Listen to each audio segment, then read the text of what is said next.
masi date 16/09/2025 की खबर औसर को खबर से कोई हेडलाइन दे यामना चावबा न्यूज़ में यारे वाक बिल को वाक अमेंडमेंट वाक एक ऑर्डर वाक एक को सुप्रीम कोर्ट से arbitrary work change but uphold X को इसलिए हाई नहीं से कहीं नारे कंधा सुप्रीम कोर्ट ना वाक बिल एक पास तो के बदो अदु एक तो अदु दो माना खरद दिसेम तो ए है को यदि arbitrary ओइबा यदि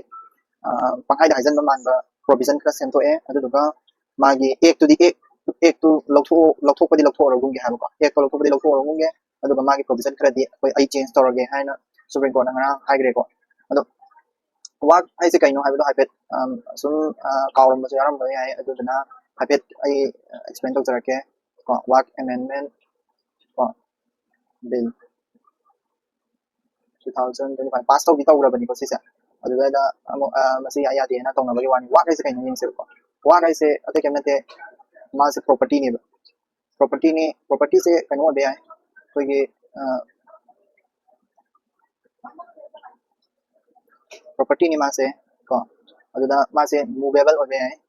को मूवेबल है कनो लेंग बे यादा नत्रगा इमूवेबल ओबे है लेंग बे यादा को प्रॉपर्टी ओबे है को अदुगा कदोगा हर कंदा वाक्स दा कोई कनागुमा मना है मुस्लिम ना को मुस्लिम मना कदोगा हर कंदा मुस्लिम मना कोई परमानेंट को मुस्लिम मना सिगे प्रॉपर्टी से परमानेंटली डेडिकेट तौर ने कनादा permanently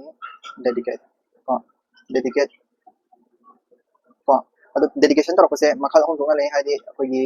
डेडिकेशन तौर से अमना रिलीजियस होइना हाइदि रिलीजन की दमक रिलीजन की मो साबदबो ओइरो अमा साबदबो ओइरो सिजन नबगी दमक हाइदि स्कूल गुमा सानबगी दमक नत्रगा सिग पियोर से चमनी को रिलीजियस ओइबा नत्रगा चैरिटी की होइना हाइदि को चैरिटेबली होइना हाइदि पैसा मतेंग पांबगुंबगी ओइबा मोर सुयाबको अदुगुंबगी ओइना कोई कनोदा हाइदि प्रॉपर्टी खरा मुस्लिम अमना प्रॉपर्टी खरा कोई कनोदा ग्रुप हाइदि वॉलंटरीली हाइदि परमानेंटली लमखरा आई पुथोक्सरी हाइना पुथोरकदो अदुदुनिको सिगी लमसे इस्लामिक लॉ की मतुमिना हाइदि इस्लामिक लॉ की मतुमिना को मयामना सिजनबा या हंदुनि को मयामना सिजनबा या हंदुनि इस्लामिक लॉ मतुमिना मयाम सिजनबा या हंदुनि हाइबा प्रॉपर्टी मयाम से वाक हाइदि वाक हाइबा प्रॉपर्टी मयाम सिंग से मैनेज तौबा मसिज कमाइना कनादा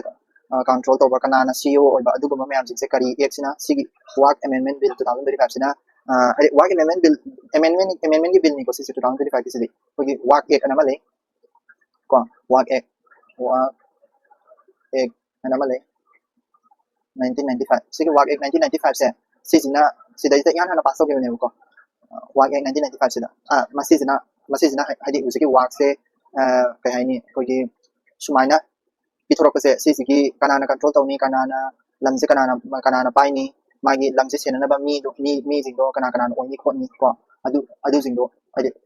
ताकतुइने सिगी एप्सिन को मागी काउंसिल मेंबर अनी खले काउंसिल मेंबर अनी हाइदि स्ट्रक्चर हाइदारे को स्ट्रक्चर अनी खले स्ट्रक्चर हाइदि मागी स्टेट ना कनाना पाइबा अदगी कनोना कनाना पाइबा हाबिदो तोन लेबो को स्टेट ना कोई स्ट्रक्चर सिदा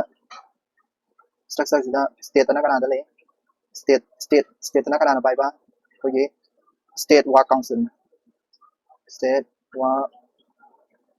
बोर्ड है बको बोर्ड अदुगा सेंटर दना कनाना पाइबा सेंटर दना सेंट्रल वाक बोर्ड को काउंसिल है गदम सेंट्रल वाक काउंसिल मोय कंट्रोल मा खादा लेदुनी बको अदुदा सीसी अमेंडमेंट अनी तौथोखरे 2000 अमेंडमेंट को अमेंडमेंट से कम कांड तौब्रे हार कांदा कोई 2013 दमा 2019 दमा अदगी फेब्रुआरी 2025 को हुईद्री को हंदक सही की फेब्रुआरी दा कदोगा हार कांदा ngसागी सिगी वाक अमेंडमेंट बिल से पुथोरपने वाक को अमेंडमेंट बिल उजकी अमेंडमेंट बिल से पुथोरपने सिदा मैना याना दे हाइदि बिल से पुथोरप मतन बिल से कनोगिनी इरान खोंगदना तौई को 2025 को इंट्रोड्यूस तौरे अदगी इरान होरगा से कदोरे पास नमफू द तौग्रे सिसे कम कांदा पास हो गए मार्च 2025 पास हो गए को अदुगी दमकता अमु अदुदैदा कनाना हाइदि मोइना पिटिशन थागले कंट्रोवर्सी में अमु थोले कंट्रोवर्सी हाइदि उसी पास हो गए एक्सिदा को पिटिशन थारे पिटिशन से कोई जुलाई कनो दा थारे को जुलाई 2025 दा petition thare petition sing se kai kai ne se ko petition sida koigi violation of separation koigi powers sigi constitution ki basic features oriba koigi judiciary ke executive ka ani se ki marakta koigi power separation lai gadawne hai se masi se CG ki act ne in the bum tawre ko in the bum tawre aduna in the masi article haji masi ki kano se haji separation of powers se violate tawre na petition thare ko adigi article number 14 right to equality article number 14 right to equality right to equality sisu violate tawre sine mani right to equality su violate tawre aduna masi ki July 2025 ta petition ama thare adugi matung na ngasi se ruling ta ne ta ai hojik kana September 2025 ngasi se ruling ta ne ruling se da change kara lai haji mana kari change la ke ki changes ai tare ko ki changes to yeng se ko ki changes haji koina hana kanu tawram da haji mana hojik hana kanu tawda yamna problem la oi se kaino muslim masing yam non muslim member kogi either kind of center do oigera state work board do oigera central work council magi sim structure do other than non muslim masing se yam hana gi sigi ek da yam yawe da muslim kogi kind of sing sina works muslim na traga so adi kogi mi gi religion du gi magi adi secularity da kai du ni da adi mi atopa religion moigi religion gi photo sena ba matam mi atopa religion sanga mi atopa religion do sena ba da yaw da ga di adi influence la ka su yai da ko aduna adi muslim na taba mi je yamna yakon gum se haibne ko adu do supreme court na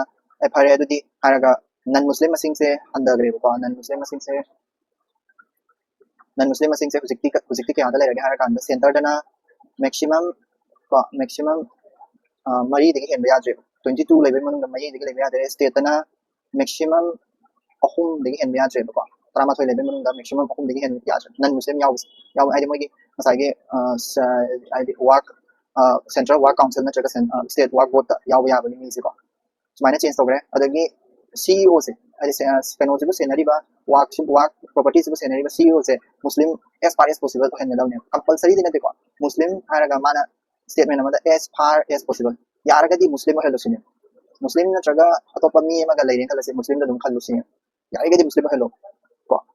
like ya de masi muslim oi basu am ya de haraga na atopa religion gi mi ko hello sine ko supreme court na right ai se adagi tu subada ngasagi kano do sort of program mana kalino mana kano kogi ngasagi separation of power di kaino ngasagi separation of power ko separation of power mana sort of program kamain sort of kogi ngasagi court se kakang court na kakang court can decide ko court can decide ko property ownership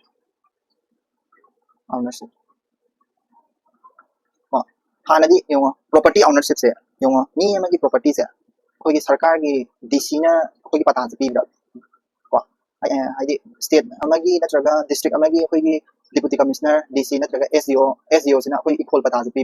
de ko equal pata se kana na pi lawyer mana pi ko ai lawyer amagi makada affidavit kara inaraga ponaraga equal pata se change tawo matam pi ba ai power si mana de ba equal kumbagi power property kumbagi power sina kana na pai ni adi law making bodies judiciary sing na pai na law making bodies ajin ngasagi judiciary court ko bana pai ga dabani property ownership ha bisi court ko bana pai ga dabani adu ku sigi work bill sida di kai ha ga har kanda property ownership se nang masigi property se kanu na decide to handa kari akoi gi work council da yari ba na traga any government official na ne masigi work property se masi muslim ni muslim na te muslim ni property na tradi ade ko se work bill sida yaw ba adu da man di compulsory oi ga dabani adu muslim property ni natte ha base determine to base court khatana ya gadam sine ba atai atop pam tana ya haloi da bani sine ko executive oi gera legislature oi gera karam tana ya ba hadi dishina ha bi aponte SDO ha bi aponte court khatana just khatana ha gadam sine ko adu hujik adu da sense of hanadi ngasagi SDO gumba adu gumna ka su ya halam bani hujik adu da ya roi ko ek to da yam khatta ba pot amasu si oi gi bani ya roi da ba pot da ya han adagi hadi ngasagi arbitrary situation ama kaksu maina article number 14 article number 14 na kari hai right to equality ai right to equality sida kai ai hai ge ba nang je hindu da change ba hindu da chang ma tam da ꯍꯦꯛ ꯆꯪꯕ ꯅꯨꯃꯤꯠꯀꯤ ꯅꯣꯡꯉꯥꯟꯕꯗꯅ ꯍꯤꯟꯗꯨ ꯑꯣꯏꯅ ꯂꯥꯎꯊꯣꯛꯈ꯭ꯔꯅꯦꯕ ꯑꯗꯒꯤ ꯈ꯭ꯔꯤꯁꯇꯤꯌꯟꯁꯨ ꯑꯩ ꯈ꯭ꯔꯤꯁꯇꯤꯌꯟꯅꯤ ꯍꯦꯛ ꯆꯪꯕ ꯅꯣꯡꯉꯥꯟꯕꯗ ꯈ꯭ꯔꯤꯁꯇꯤꯌꯟꯅꯤ ꯂꯥꯎꯊꯣꯛꯈ꯭ꯔꯅꯦꯕ ꯑꯗꯨꯒ ꯁꯤꯒꯤ ꯋꯥꯔꯛ ꯕꯤꯜꯁꯤꯅ ꯍꯥꯏꯁꯤꯅ ꯃꯨꯁꯂꯤꯝ ꯑꯣꯏꯒꯦ ꯍꯥꯏꯇꯥꯔꯒꯗꯤ ꯆꯍꯤ 5 ꯅꯪ ꯃꯨꯁꯂꯤꯝ ꯑꯣꯏꯔꯛꯀꯗꯕꯅꯤ ꯁꯤꯅꯦꯕ ꯍꯥꯏꯁꯦ ꯋꯥꯔꯛ ꯄ꯭ꯔꯣꯄꯔꯇꯤꯁꯦ ꯅꯪꯅ ꯀꯩꯅꯣ ꯇꯧꯒꯦ ꯍꯥꯏꯗꯤ ꯆꯍꯤ 5 ꯆꯪꯍꯟꯒꯗꯕꯅꯤ ꯁꯤꯅꯦꯕ ꯑꯗꯣ ꯑꯗꯨꯗꯤ ꯌꯥꯕ꯭ꯔꯥꯅꯦ ꯏꯀ꯭ꯋꯦꯂꯤꯇꯤ ꯔꯥꯏꯠ ꯇꯨ ꯏꯀ꯭ꯋꯦꯂꯤꯇꯤ ꯂꯩꯅ ꯑꯗꯨꯗꯣ ꯌꯥꯕ꯭ꯔꯥꯅꯦ ꯌꯥꯗꯦꯗꯅꯀꯣ ꯑꯗꯨꯗꯨꯅ ꯏꯀ꯭ꯋꯦꯂꯤꯇꯤ ꯏꯀ꯭ꯋꯦꯜ ꯑꯣꯏꯅ ꯂꯣꯏꯅꯃꯛ ꯀꯟꯁꯤꯗꯔ ꯇꯧꯒꯗꯕꯅꯤ ꯍꯥꯏꯕꯁꯦ ꯁꯤꯁꯦ ꯁꯤꯗꯩꯁꯤꯗꯁꯨ ꯑꯃꯨꯛ ꯍꯥꯏꯗꯤ ꯋꯥꯔꯛ ꯕꯤꯜꯁꯤꯗ ꯑꯃꯨꯛ ꯆꯦꯟꯖ ꯇꯧꯔꯦꯕꯀꯣ ꯍꯥꯏꯕꯗꯤ ꯃꯥꯅ ꯉꯁꯥꯏ ꯅꯣ 5 ꯏꯌꯔꯗꯤ 5 ꯏꯌꯔ ꯄ꯭ꯔꯨꯐ ꯄꯤꯒꯗꯕꯅꯤ ꯍꯥꯏ 5 ꯏꯌꯔꯁ ꯑꯩꯗꯣ ꯃꯨꯁꯂꯤꯝ ꯑꯣꯏꯔꯦ ꯍꯥꯏꯕꯒꯤ ꯄ꯭ꯔꯨꯐ ꯄꯤꯒꯗꯕꯅꯤ ꯍꯥꯏꯕꯗꯣ 5 ꯏꯌꯔ ꯄ꯭ꯔꯨꯐ ꯄꯤꯕꯗꯣ ꯄꯤꯔꯔꯣꯏꯕꯀꯣ ꯕꯤꯀꯣꯁ ꯀꯩꯒꯤꯅꯣ ꯍꯥꯏꯔꯒꯗꯤ ꯃꯗꯨꯗꯣ ꯑꯥꯔꯕꯤꯇ꯭ꯔꯦꯔꯤꯅꯦ ꯍꯥꯏꯕꯗꯤ ꯌꯥꯝꯅ ꯍꯥꯏꯗꯤ ꯁꯨꯞꯅꯝ ꯁꯥꯁꯟ ꯇꯧꯕꯒꯤ ꯇꯥꯏꯞꯇ ꯍꯥꯏꯗꯤ ꯄꯪꯍꯥꯏ ꯍꯥꯏꯖꯟꯕꯒꯤ ꯇꯥꯏꯞꯇ ꯑꯃ ꯎꯏꯗꯅꯀꯣ ꯆꯍꯤ 5 ꯀꯥꯏꯅ ꯆꯍꯤ 5ꯁꯤꯅ ꯔꯤꯂꯤꯖꯟ ꯑꯃ ꯇꯥꯛꯄꯒꯤ ꯇꯥꯏꯞꯇꯀꯣ ꯑꯗꯨꯗꯨꯅꯤ ꯁꯤꯗ ꯑꯩꯁꯨ ꯍꯥꯏꯗꯤ ꯌꯥꯝ ꯊꯤ ꯌꯥꯅꯤꯡꯈ꯭ꯔꯦ ꯑꯗꯒꯤ 3-4 ꯁꯨꯕꯗ ꯉꯁꯥꯏꯒꯤ ꯄ꯭रिꯖꯝꯁꯟ ꯑꯣꯐ ꯀꯟꯁꯇꯤꯇ꯭ꯌꯨꯁꯅꯦꯂꯤꯇꯤ ꯀꯣ ꯄ꯭रिꯖꯝꯁꯟ ꯑꯣꯐ ꯀꯟꯁꯇꯤꯇ꯭ꯌꯨꯁꯅꯦꯂꯤꯇꯤ ꯉꯁꯥꯏꯒꯤ ꯋꯥꯔꯛ ꯕꯤꯜꯁꯦ ꯉꯁꯥꯏꯒꯤ ꯁꯤꯒꯤ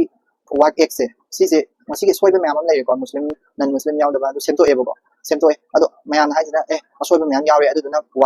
ꯋꯥꯔꯛ ꯑꯦꯛ ꯃꯁꯥꯃꯛꯁꯦ ꯄꯨꯔꯥ ꯔꯤꯄꯦꯜ ꯇꯧꯔꯁꯨ ꯁꯤꯅꯦꯕꯀꯣ ꯋꯥꯔꯛ ꯕꯤꯜ ꯃꯁꯥꯁꯦ ꯄꯨꯔꯥ ꯔꯤꯄꯦꯜ ꯍꯥꯏꯗꯤ ꯋꯥꯔꯛ ꯑꯦꯃꯦꯟꯃꯦꯟ ꯕꯤꯜ ꯃꯁꯥꯁꯦ ꯄꯨꯔꯥ ꯔꯤꯄꯦꯜ ꯇꯧꯔꯁꯨ ꯁꯤꯅꯦꯕ ꯑꯦꯃꯦꯟꯃꯦꯟ ꯕꯤꯜꯁꯤꯅꯤꯀꯣ ꯋꯥꯔꯛ ꯑꯦꯛꯇꯣ ꯅꯠꯇꯦ ꯁꯣꯔꯤ ꯋꯥꯔꯛ ꯍꯧꯖꯤꯛ ꯁꯦꯝꯗꯣꯛꯏꯕ ꯁꯤ ꯑꯇꯩ ꯁꯦꯝꯗꯣꯛꯄ ꯃꯌꯥꯝ ꯑꯃꯁꯨ ꯌꯥꯎꯔꯝꯒꯅꯤꯗꯅ ꯍꯥꯏꯗꯤ ꯁꯤ ꯈꯛꯇ ꯅꯠꯇꯦꯕ ꯁꯦꯝꯗꯣꯛꯏꯁꯦ ꯑꯇꯩ ꯁꯦꯝꯗꯣꯛꯄ ꯃꯌꯥꯝ ꯑꯃꯁꯨ ꯌꯥꯎꯔꯝꯒꯅꯤ ꯑꯇꯩ ꯁꯦꯝꯗꯣꯛꯄ ꯃꯌꯥꯝꯗꯨꯗꯤ ꯁꯨꯄ꯭ꯔꯤꯝ ꯀꯣꯔꯠꯅ ꯀꯩꯁꯨ ꯑꯗꯨꯝ ꯌꯥꯔꯦ ꯍꯥꯏꯌꯦꯕꯀോ ꯌꯥꯗ꯭ꯔꯤꯁꯦ ꯁꯤꯒꯤ ꯃꯣꯏ 3-4ꯁꯦ ꯈꯛꯇꯅꯦꯕ ꯑꯗꯣ ꯉꯁꯥꯏꯒꯤ ꯀꯩ ꯍꯥꯏꯅꯤ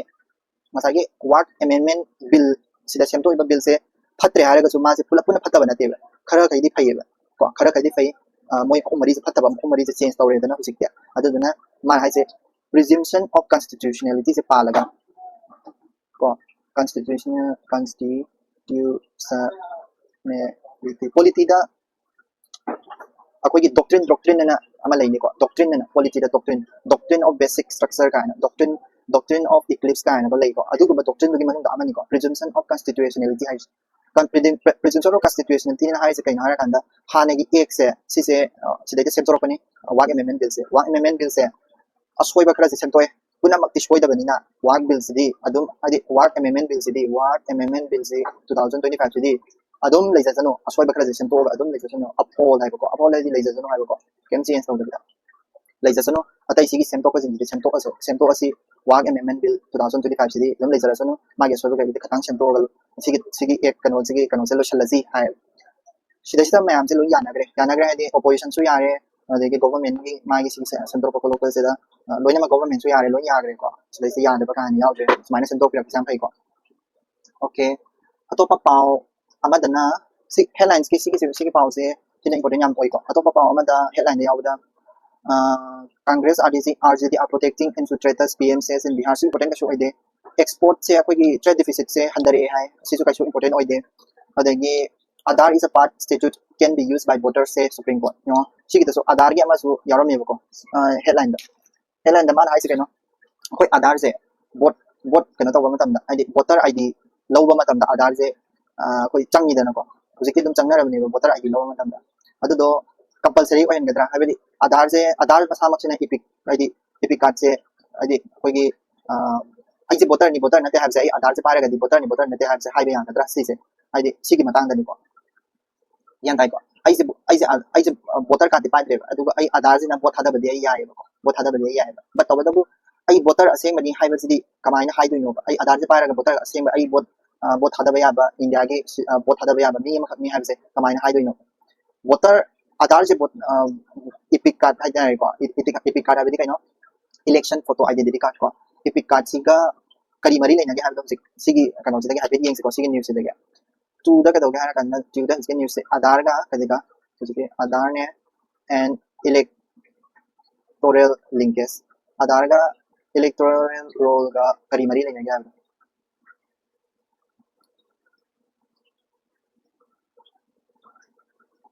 को लिंकेज नंबर 1 से अकोई आधार से हौरपगी वाली साथे हारके को 2009 दगी प्लानिंग कमीशन ना को प्लानिंग कमीशन ना आधार से हौदोके मिनिको प्लानिंग कमीशन ना कोई UIDAI है ना unique identification authority of India है ना को अमा हौदोखरे 2010 दा फर्स्ट आधार पीबा हौगरे फर्स्ट आधार कार्ड लाको हौगरे को 2010 दा आधार है इशू तो हौगरे अदगी 2012 दा आधार का कनोगा लिंक तौना बाइन हाइरे को आधार पायलट प्रोजेक्ट अमा पाइखलेबो को पायलट प्रोजेक्ट को to link Aadhaar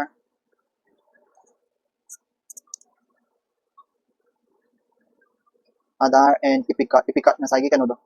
ko election photo identity card to ko adagi 2015 da kai do ga har kan 2015 na election commission na kai do ga har kan da Aadhaar ga kano ga se link to han baya han gre Aadhaar ga ko and epic ka linkage ya han gre ko kana gi through da ko gi organization mana kano ma program ma link NERPAP ne ko adu gi through da adagi 2019 da bill pass tore ko bill ama puthok na bai na khanare 2021 da bill puthoe hadi kari bill no election laws ko amendment bill na puthoe oh sorry amendment ek ni ko ek on thoe bill do ek on thok re pass tore ko elect tore ek 2021 masi sina kai do ga har kan da ko gi EC से दया हंगरे EC to collect करे Aadhaar का EC का पूरा link तो हंगरे भाई election commission ना Aadhaar से collect होगा को वोटर आइडेंटिफिकेशन की तमक या हंगरे बने इसलिए वोटर ऑथेंटिफिकेशन है वोटर से मनंग से वोटर ना सुम खल लगा ये मोबा को कोई बहुत हदा मतम दा स्माय हाल में वोटर कार्ड प्रोडक्ट तारगदी Aadhaar कार्ड प्रो ओन Aadhaar कार्ड प्रो Aadhaar कार्ड तो ये नहीं Aadhaar कार्ड तो देखी नंग से वोटर ना तब ना आई मोगी इलेक्टोरल रोल दा Aadhaar कार्ड तो सर्च तौरनी अदुगा ए नंग Aadhaar card siga kaino siga voter ID siga link tawradi nang vote thada ba yai ka haidra haidi ID ko gi voter ID se pudra ga vote thada ba ya gare ba 2021 di ko adudagi 2025 yore 25 sida di ngasai linkage to na tabi direct oina haidi Aadhaar se husik se demand tawre ise ko Aadhaar sina Aadhaar card se masa masina ise voter ni haihan bai tare link tawna ta masai epic card na di ise voter ni haihan le dana ko Aadhaar masa sina oina link taw tabi just Aadhaar masa je oina ulaga ise voter na te hai ba ya ga sini ko the Supreme Court na 2025 ki ngarang na ta bihar gi da kari hai gi Aadhaar se ko gi voter verify taw na ko na matam da Aadhaar se document train koi mai karama ta payment ta document train koi suba document ama koi han na bai na ya gre ai nang se voter na te ha se nang ID card le je epic card le je nang le ko nang se nang gi khutsi da epic card se le je epic card se le je adada nang on document kra por hai de bihar gi SIR taw SIR taw bai khang na ko electoral revision special electoral intensive electoral revision to bodo special intensive electoral revision to bodo adu daida epic card sinagi later tara ga document train thoi ha ma de tarama thoi document tarama thoi ko to ne bana document kari no si ne document me am dai ka we ko adu document train thoi sida supreme court hai se Aadhaar ji hol lo sin Aadhaar ji su nang do voter na te hai do hai na be ta epic card later tara ga di Aadhaar ji su aduna epic card to hello sini ma hai Aadhaar se ko ta ga nang voter ne am ya halu ado Supreme Court aya ba pi ge ba do Supreme Court na ba 25 ki sigi bihar gi sida aya ba pi gre ko husik se kari do ga kan sigi news ta ya se kai na kan da masi je mu reverse tawre de Aadhaar ji ba ta sing ya ga dra na petition thari em ni mana nang Aadhaar ji ba ta sing na ya duri bro document ase ma oi ba si bu ya duri bro hai na mo question hange ba Supreme Court na adu petition du gi matung na husik se kan tawri ba ai de hearing kan sa thari adu gi news ni ko husik do hearing kan sa thari Aadhaar ji oi ba ya ga ya ro hal de adu Aadhaar ji husik kari oi ni ge ba adu do ai samla pa ma hai rong ge Aadhaar ji husik se koi Aadhaar ji na koi gi kai ai ni voluntary linking with epic se ya ri ba husik ko adi voluntary ai isana compulsory din ati ko ai isana chalaga voluntary linking ko linking with epic ko epic card ka ai link taw badam yai chalaga kari karam ba ek yawi masi se RPA 1950 ki asida su khabar da su kan mani ko RPA 1950 ki ek se matung ina koi Aadhaar je adum epic card ka husik adum voluntary chalaga compulsory din ati ko voluntary chalaga isana chalaga adum link taw yai ko husik se aduga husik se Aadhaar se citizenship ki proof tin oi tre ba ai se Aadhaar card paira su citizen oi da yai ba ko not a proof of citizenship ko ai se citizenship ta ke hai ta ga di ko gi kai ai ni atopa document lai Aadhaar di oi ba di ko adagi husik se kari dawri ke har kana temporarily allowed ko for better voter identification ngana yan di ba temporary ne yarak ta su yai masi se ko voter verification taw ma tamda season ba document ni malak ta husiki Aadhaar card su yaw de na ko ai Supreme Court ki rai matung ina adu do ꯀꯩꯒꯨꯝꯕ ꯃꯇꯝꯗ change ꯇꯧꯔꯛꯄꯁꯨ ꯌꯥꯏꯕ ꯄꯤꯇꯤꯁꯟꯗꯣ ꯍꯧꯖꯤꯛ ꯀꯟꯅ ꯊꯥꯅꯔꯤ October 12 ꯑꯗꯥꯏꯗ final ꯍꯤꯌरिꯡ ꯇꯧꯗꯣꯏꯅꯤꯀꯣ ꯑꯗꯨꯗ final ꯍꯤꯌरिꯡ ꯇꯧꯕꯗꯗꯤ ꯆꯞ ꯆꯥꯅ ꯈꯪꯒꯅꯤꯀꯣ ꯑꯗꯨꯗ ꯑꯃꯨꯛ ꯁꯤꯒꯤ ꯈꯕꯔ ꯁꯤꯒꯤ ꯄꯥꯎꯁꯦ ꯑꯩ ꯄꯨꯊꯣꯔꯛꯀꯦꯕꯀꯣ ꯑꯗꯨꯗ ꯑꯃꯨꯛ ꯌꯦꯡꯁꯦꯕꯀꯣ ꯃꯣꯏ ꯑꯗꯨꯅꯤ ꯍꯦꯗꯂꯥꯏꯟꯒꯤ ꯄꯥꯎꯁꯦ ꯁꯤꯗ ꯂꯣꯏꯔꯦ ꯑꯇꯣꯞꯄ ꯄꯥꯎ ꯑꯩꯈꯣꯏꯒꯤ ꯍꯦꯗꯂꯥꯏꯟꯗ ꯁ꯭ꯇꯦꯠꯀꯤ ꯄꯥꯎꯗꯗꯤ ꯅꯨꯡꯉꯥꯏꯕ ꯀꯩꯝ ꯌꯥꯎꯗ꯭ꯔꯦ ꯁ꯭ꯇꯦꯠꯀꯤ ꯄꯥꯎꯗꯗꯤ ꯐꯖꯕ ꯑꯃꯐꯥꯎ ꯌꯥꯎꯗ꯭ꯔꯦ page number 2 3 4 sida paaba yaba ambo yaude 4 5 6 su yaude ko adu paaragi yimbi ko noi adi aduga USA gi divided state page number 8 ko page number 8 da divided state editorial do adudaida US need a new enlightened leadership in the two major parties sise hojik moi conservatives ka democrats ka khanari dana ko adugi khana bai di ngarana na chu khoi nupa ma hadi Charles ki assassination to gi dana ko date 10 da adugi matangani ko gun culture yam kan khalak ko hojik kena toise adugi ni USA gi da hojik ma Charles kick ha ko sise assassination to gi da irang se kan khalai ni ko adagi second suba editorial the field and fraternity ko field and fraternity hasina sports ni ko sidaisna sports ki matang se da koi gi ngasagi India ga Pakistan ga ngarang han Asia Cup ki cricket sana gi dana adudaida state khara gi mai gi political party khara na thingak pado adudo mana sidari ni posa sidari ni ni sports about da koi gi kaya ni war zone and do political warfare and do political war politics ki khulai hala pado ki ni editorial maya suba editorial adindam goswani ni ibse sidai unlocking innovation with India's procurement reform hai sidai sigi da oi pabdi paw yam important oi badi natte sidai tama makak thengai aina adugi tamdo habet yeng se ko adugi tama makak thengai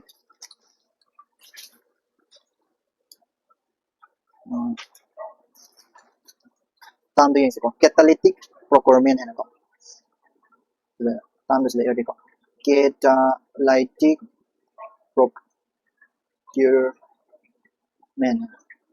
sin haining se kaina kan da koi gi pot ama lobase procurement habidi kaina pot ama lei ba hai natra government gi oina pura full the lesson ba or pot na jaga su koi gi service or so ai ko ama technology or so ai ado lesson ba si catalytic procurement hai se kaina kan da koi gi public ai government hai ta ko government institution na koi gi act as and ko early adoption of advanced tech stimulating private sector innovation shi haining se kaina kan da example am ka pira ke bai na koi gi high tech bus hai ta high tech bus kumba technology am ka le na jaga EV gi technology am ka le car gi technology am ka le sigi car gi technology se mamin yam chale ba wal da technology am phare ado government na le chale maman ya tang ko ni ko government na le chale adu sisina ba hawe use store adedi sigi technology se kanona ure private company na ure private company na asidi business akoi business tabu yani na hai ure mo na ko ure ubesdegi business tabu yani na business tabu da mana ai moju buy tawre moju lai re ko buy tawre adu business tawre moju ko adu business tawre adu taradi government na procure tabu di mo 40 kada procure tawre kala se private company na 500 mo procure tawre pula punna kya tarani pula 540 procure tawre ne abidi government na tawise kaino catalyst oy ne mana catalyst abidi koi procurement se speed yang khalan bada haidi sigi EV technology se koi procure to pa me lei pa me adu ba koi government se paisa di phadana lei ta procure to pa ma government paisa phadana lei tra su mana na lesson laga thamba adu ga lesson laga season ba ta lesson laga season ta ga di private companies ni su lei ra ga koi gi ka hani he na procurement tawre season ra ni procurement tawre ni chakhala ni development la ni natra adu du ba catalytic procurement hai di government masasina akoi procurement je tokon bai tare private company da ko moina hana tokon ai kudama na kana moina hana test tok ko meaning masiji ya phai ka hai se moina test tok ko ne ko ya risk pudi kitang wangi but to bu government ai di modi research tor ga ko la tor ka do pot na tani na high rewarding oi ba ai pot oi ni ko adu na sisu ai di government na sigi article je yaram ni ko atai phasaba yaudre aduga atopa article amada sai editorial do ko India's economic ambition need better gender data hai di keno nupi singi hadi women singi data se khasana utte ba koi government ge data tholak matam da adu article adu sawe ni ko masi se hadi siga articles da ire ise nupi gi hadi akoi koi gumba koi gi kahani employment gi data phong bo ro adagi poverty gi data phong bo ro any development gi data phong bo ro nupi gi data se adum wala ko phong ni ko adu gi ni ko mana data ko kai ni important oi de ka shu adagi sigi kano opinion da important ba pa ma su leram ne courts note to mental health as right ko 9 case number 9 subagi do akoi gi mamang ga su si UPSC gi oina di am chini important oi ko UPSC gi oina di si hang ba ya ba topic ma oi adi 3 subada ko 3 subada koi gi article number 21 ma'am लोग खंगना रंगना article number 21 से right to life and personal liberty को अदु दो कदो के हारा कंदा अदु दो चौथोर पनि को अदुम चौथो इदना हाना देगे होरगा like ngara na da su right to bail ko adegi amukso mo right to live with dignity ma'am hapsan gre ko right to bail adegi right to live in a good environment ngara na so ai yaw ge adu do kai hai ni sida su ama hapsala to constitutionalization article number 21 da ko sida su ama hapsala to ni yeng ko kari nam sala to mental health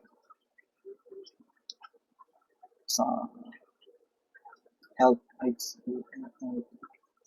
as fundamental right ko fundamental right ama oina hatok pa habini ko asida kari no hapai se yeng ko koi gi Sukdev versus ko the state of Andhra Pradesh antak to gimni ko July 2025 sida isa rai mata gi ko kari rai no hara kanda koi mental health ko sise is an integral part of right to life abadi article number 21 ko mental health is yaw right to have a good mental health ko sise yaw sida isa concept se yaw mental health is the concept kra important concept kra yaw holi mana si katang yaw hai ba katang na to ko important concept hai ta kari concept yaw hai kanda koi gi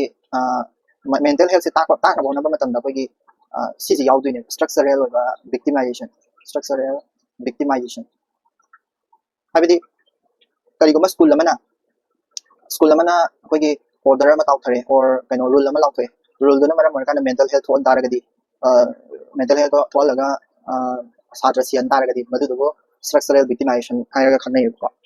adu ni ko sigi Sukdev hai se nupa ma ni ko nupa ni NET exam tha ba nupi ma sa ma gi mapa ni ko NET exam tha da ngasai gi nupi ma sa ma gi masan pi se lai gi da bani ko suicide tora adu dagi Sukdev sina sigi state of Andhra Pradesh da ngasai gi sigi kano se tharak pani case tharak pani adu dagi mental health na mara mara ga sigi ni na ngasai gi mental health se right to life ta hapak pani ko adu dagi structural violence ai di punishment pang pi bai tare kano the homework ka se ekta mi sina ngam moi da ba force option bai tare ko structural violence to ba school do egera ama do egera mi ngam moi da ba project na am bisan ba ngam dra ga na mark se kathal ba adu to ba adu ga sulu ching tore ko adagi victimization sorry victimization ai di victim olan bai tare mas victimization or victimology hai tare sigi matang da su yaw ai di victim se kamai na olak no ai lo na toram su ai da school na mapan tong da di apaba ma rule ba ma tore manung da di satra sing da force option ba ko adu da lo na victim oi da adu ba su yahon ba yai da ko adu na yam na ai di ku se institution se section lo ko guideline tha ani gi manung da guideline se bak na ba su high gram ni ko guideline sing da yaw du se kai kai no yeng ko guideline sing da yaw du se ko gi mental health support system mandatory ni ko se mental health support system ma school na tra college ko di maktal hapa ani ko se jik tagi mandatory hen gre ko adegi kaya ni rules se sigi rules se enforce taw dong ne ba ko rules enforce ko within 2 months ki manung da enforce taw kada bani ko both state na tra ngano se union se doina mak masi se in kada bani ko adi 2 months ki manung da awre ha ko utan kada bani aduga monitoring se alam so hang da district level monitoring committee am hang dami adu taragani koi kudam na se Imphal West district ta school ma'am ma le school ma'am se committee ma le ra ni ko committee sing mental health angang ji so on da bra ka ha se sigi yeng selak ni ko angang ji mental health so on da bra so on taragadi school do matik sa pi du ni ko aduda lawyer editorial ki saru atai newspaper kanodadi text and context da Supreme Court na anticipatory bail hai na ko anticipatory bail hai di koi ki thabak se mi ama se phadingai da ai se bail ko pe ai se hai di phar ka na ta ko phar ka na court ri malo ta ka bail lo na ta ba phajingai da bail ja lo bai ta ko ado koi ki khara case ki law khara le adu dai da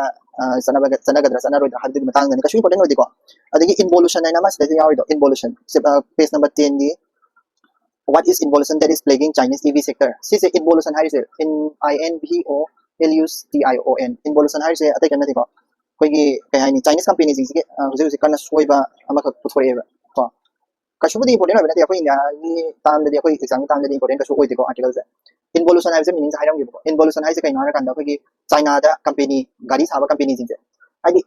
mi me ana lening na ba na moi se maman se sum handa company nang lupa yang kai lising yang kai pi tar ga ai lupa lising ni fu da pi ni an lupa nang lupa lising ni fu pi tar ga ai lupa lising kun cha da pi ni an sum maman se company moi competition tong na ba ta company ji yam khalak ba de car sem ba company electric vehicle sem ba company ji yam khalak ba de nang dia du nang na paisa du pi da ai na handa na pi ni ai na handa na pi ni sum competition tar ko last di magi production taw da jang ba paisa do adu de hena ta ga ba ta ko ai di maman asing maman de hena ta ga tong ni ya yaw rak tra ba du na nang sumang ai sumang ko nang jo si ai jo si pum si min na bai ta company ma ji lo nya ma kana taw re ko adu ni ko adu ni ma ai se involution hai se ko adu ga text and context page number 11 that the conduct of social media companies amid political unrest si ji wari jam ngai bani ko ai Facebook kari kara da punishment phang ba khot pa gi matang da yam yaw bani koi kano da UPSC ni important ka su oi de ko adu ga page number 12 ta koi Manipuri pau su yaw re adagi CCTV camera kano da thit da do kai ai ni CCTV camera ko kano rom da police station da CCTV camera ji yan da bai matang ju ma yaw bani thawai ni yan dri ni ko moi se ko ni kano to ba ya da na bai na moi da case to ba ya da na bai na si jam phatta bani ase me CCTV camera ji aya ba thang da ni ko aduga page number 13 da ngasa gi one bill du gi mem am yaw re page number 14 da page number 14 da su kai ai ni 14 da ka su yaw de page number 15 da su yaw de ko page number 14 da paung ka yaw page number 14 da India get license to score Indian Ocean for precious metal Indian Ocean gi kano ma ka yaw adu na ta bada atopa ka yaw page number 12 ta ama su yaw Supreme Court dismiss plea to extend post a ka na ma yaw post a to ay am tang haram ge du ga masai gi Indian Ocean gi du ga haram ge ko pause ai post a ka na ma ai is this post a sa ha haram ge ko post ek hai se 2013 da pass bani ko se mami ai ma gi long form se kai na ka long form se dum kham la khang ni ko sexual harassment of women at workplace am ko thabak tawam da nupi bu namjan thekpa adugumba prevent tawna ba ko prevention kari na prevent tawna ba thingna ba prohibition ko aduga and redressal adu daida adugumba tawra akanda kari tawba haibadugi matang ek ne ba ko ek 2013 sigi post ek hai aduda sidai sa paw yari isna kai na kanda politics yaw ban pi hai ta ko politics yaw ban pi se asi se post ek ki makha da yaholu sine adu tara gadi yone nang wakan khala ga yang ko ai BJP ki worker nupi im le BJP worker nupi sina BJP worker moi manung jida makhana sai na re adu do ai da sexual harassment taw na sigi post ek ki makha da BJP ki leader du da case file taw ra khala yone BJP ki leader da case file taw ra adu so problem ko ro ne adu na masagi political party or kano da political party ama da yaw ban nupi se masigi post ek ki makha da ching de ai moi do employer employee ching de ai di political party se employer ching de ba kasu aduga political worker hai ta nupi da political worker se kasu employee ching de thabak taw mi kasu ching de ba ko political worker ma ora thabak taw re ha do ching de ba ko adugi ni ko saben su badang asagi India se akoi gi kano koi gi Indian Ocean da koi gi Carlsberg Ridge sai na ko Carlsberg Ridge sai na Indian Ocean da ni ko se Indian Ocean da leiba Carlsberg Ridge da koi gi India se ayaba pi gre license pi ni ko license to kanana koi gi explore ko India ni ko pi se license to explore ko explore this place ko kari ge explore to for polymetallic sulfur polymetallic sulfur nodules sise metal gumba haidi polymetallic sulfur nodules haise akogi yamna akogi metal har so yam kana ba metal ni ko nodules ni mineral ni ko mineral ko ado sigi haiba sigi place ida license pire Canada na pire se given to India da pire ni ko yana bani country ato pam da kanam da sigi license pire by Canada piba akogi ISA na malai ko International Civil Authority na ko aduna pibani ISA se kanai makha le ISA se akogi taramani ISA is under kanai makha le unclosed ko unclosed adi kana United Nations Convention in Laws of Sea sigi makha da laiba ISA se na koi da adi Carlsberg Bridge se kano da lai ko North West Indian Ocean da lai ni ko North West Indian Ocean da India da ngasai gi sigi explore tawbage ayaba pigre ko sise polymetallic sulfur nodules se adi sise thigat bagi matang da ko karai da Carlsberg Bridge sum geography ke mapping ki point na sum hangak pa ya na khan ni ko yang ka important bu de sida lore newspaper ngasi gi hayemu thank you so much